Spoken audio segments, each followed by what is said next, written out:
Com descobrir el nostre propòsit de vida? És a dir, què és el que he vingut a fer? El meu per a què?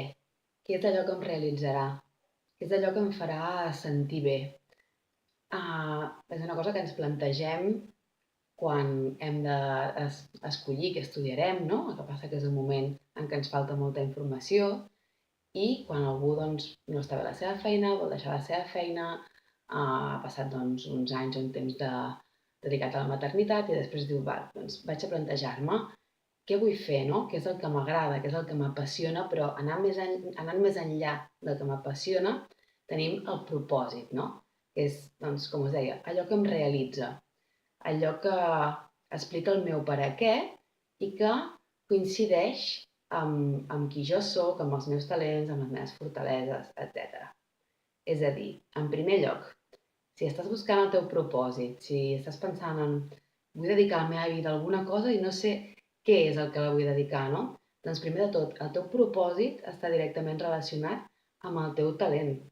A diferència del que acostumem a pensar que el nostre per a què o allò que hem d'aconseguir ha de ser una cosa supercomplicada, que ens hem d'esforçar molt, ha de ser una lluita, i és justament al revés. Lògicament que hi ha d'haver esforç, hi ha d'haver constància, hi ha d'haver paciència, hi ha d'haver treball, hi ha d'haver formació, etc.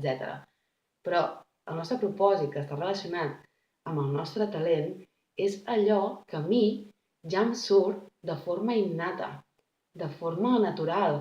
És allò amb el que jo ja hi tinc facilitat. És per això que moltes vegades a les persones ens costa descobrir quin és el nostre propòsit, el nostre talent. Per què? Perquè com que ja tenim facilitat en fer-ho, en desenvolupar-ho, no ens sembla que sigui una cosa molt important o una cosa molt valuosa, no? Ho desprestigiem. Algú que és boníssim cuinant, una persona que és molt bona comunicadora, una persona que és molt bona arreglant tot allò que li cau a les mans, com que és una cosa que ja se li ha donat bé des de sempre, des de petits, doncs no la valorem i no la tenim en compte com allò justament el que ens hem de focalitzar, no? Que és allò que ja de forma natural tenim. Una forma, preguntes que et pots fer, no?, per acabar de descobrir-ho, doncs, és allò amb el que se't passen les hores volant. És allò que faries de forma gratuïta, que és que encara que no et paguin, et surt de dins fer-ho. Allò amb el que tens facilitat, amb el que tens talent, que sempre se t'ha donat bé, amb el que has destacat. Allò que les altres persones admiren de tu. També la inversa, no? Quins són aquells temes que t'encanten, que tu segueixes, per exemple, en les xarxes socials, eh, i que ningú t'ho demana, no? Que et formis sobre allò i segueixes doncs, llegint o veient documentals sobre aquell tema perquè t'apassiona i perquè t'encanta. Doncs segurament, encara que no ho estiguis tu desenvolupant, quan hi ha molt d'interès en una cosa, té a veure també amb algun talent que nosaltres tenim, no? Per tant, primer de tot, el teu propòsit està relacionat amb allò que d'alguna forma innata i natural per tu ja és fàcil. I és allò al que tu dedicaries tot el temps possible si poguessis. En segon lloc, fixar-nos en quan érem petits. No tenim en compte perquè què passa? Tots tenim somnis, no?, i desitjos de petits, arriba la vida, per dir-ho d'alguna manera, i anem tapant totes aquelles tendències que tenim naturals amb capes, no? Amb capes de què? Doncs de por, de creences, d'experiències que no han sorgit bé, de limitacions que ens trobem, perquè potser allò que ens apassiona, allò que ens agrada, doncs no hi ha un estudi en concret. Això passa, per exemple, l'altre dia amb una noia, no?, que veiem que el seu propòsit està relacionat amb cuidar. Clar, de vegades no és algo tan fàcil i tan directe com estudiar segons què, no? Que se't dona bé sigui cuidar, i a més potser ho desvalorem quan té molt de valor. Per tant, què volies ser de petit? No només això, sinó a què jugaves? Perquè no tots els nens juguem a les mateixes coses, ni totes les nenes. N'hi ha que juguen a professors, n'hi ha que juguen a pares i mares, n'hi ha que juguen a científics, n'hi ha que juguen a teatre. A què jugaves, no? Quina, què et despertava ja curiositat? Què era el que ja et venia de gust fer en aquell moment? Què t'interessava? Dibuixaves, pintaves, escrivies, tocaves, ballaves tot el dia, agafaves les comptes de la compra de la teva mare i et posaves a calcular, jugaves a botigues, no sé, què és el que ja t'interessava, no?, des de petit, a què tendies. I no només de petit, sinó intenta pensar també en quines característiques tenies, en què t'interessaves, en què se't passaven també les hores volant quan eres petit. I després, quan som una miqueta més grans, d'adolescents, tenim com un rol dins del grup, no?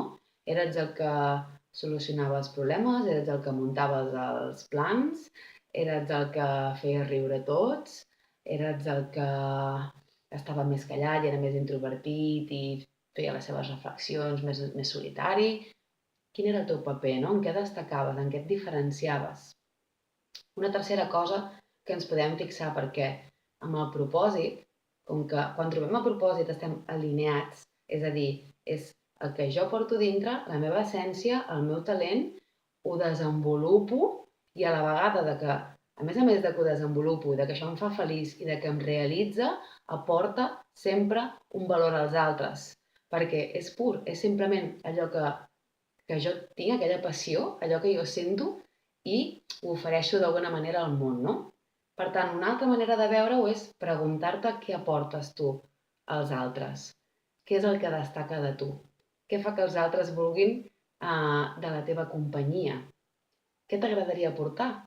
Una manera també de veure-ho, mirar-ho al revés. Què és el que no suportes de la societat o d'altres persones? Segurament aquí hi ha un xoc amb el teu propòsit, no? Per tant, importantíssim, mirar què ens agradava de petits, no oblidar-nos d'això. Traiem totes les capes que hem anat posant. I per últim, conèixer-nos, l'autoconeixement. Si jo no sé qui sóc, si tota l'estona estic tapant la meva essència, la meva forma de ser, els meus pensaments, els meus gustos, allò que a mi em remou per dintre, amb tele, amb converses buides, amb ocupar-me constantment de coses que hi hagin a fora. És que és com tot, el propòsit tampoc es troba mirant a fora. Sí? Es troba igual que amb el que diem sempre, és una mirada interna, una mirada cap a dins, de dir què és el que a mi m'apassiona, què és el que dona sentit a la meva vida, què és allò que a altres persones els hi sembla difícil i en canvi a mi, de forma natural, em neix, no? Això no significa que pugui fer una cosa que a mi ja em surt natural, que jo ja tinc un talent, no? Doncs que la pugui fer créixer i que la pugui desenvolupar molt més. Està clar, però jo ja hi tinc una tendència. Doncs aquí estarà el meu propòsit i si el descobreixo, doncs imagineu-vos, no? Neix la passió, la motivació, el meu talent, les meves fortaleses, tot allò que ja encaixa en mi, que ja quadra en mi, multiplicat. Perquè, a més, decideixo desenvolupar-ho i decideixo fer-ho al sentit de la meva vida, que aporti valor als altres, doncs això et realitza moltíssim com a persona, no? Si ja teniu una feina o ja teniu, sí, no? Una feina i us voleu preguntar si és el vostre propòsit, doncs mirem si ens realitza. Penseu en quan éreu petits, encaixa el que volíeu, el que desitjàveu, la vostra forma de ser amb el que esteu fent, perquè moltes vegades és així, no? Hi ha molta gent que sense plantejar-nos-ho, doncs ja has acabat descobrint el teu propòsit, no? I reflexiones en com eres, en què destacava de tu el teu rol dins dels amics o la teva forma de ser, que era allò que encara que ningú t'ho demanés ho feies, sí? I dius, vale, doncs ja tenia a veure amb el que he acabat fent. I hi ha vegades que ens liem i no? I acabem fent una altra cosa molt diferent i això ens pot provocar un malestar amb un mateix, no? Perquè el que ens falta llavors és que no hi ha fluïdesa. D'alguna forma, quan tu estàs dedicant la teva vida a quelcom que no és el teu propòsit, que no té a veure amb tu, doncs has de fer un sobreesforç, no? És com que tens que fer un paper i no estàs sent tu mateix, no estàs fluint. Bueno, espero que us hagi agradat. Espero que s'hagi entès. Si teniu qualsevol pregunta, aquí al vídeo mateix, si us ha agradat un like, si el voleu compartir i, com sempre, més informació, doncs, a gemapallats.com. I fins la pròxima. Adeu.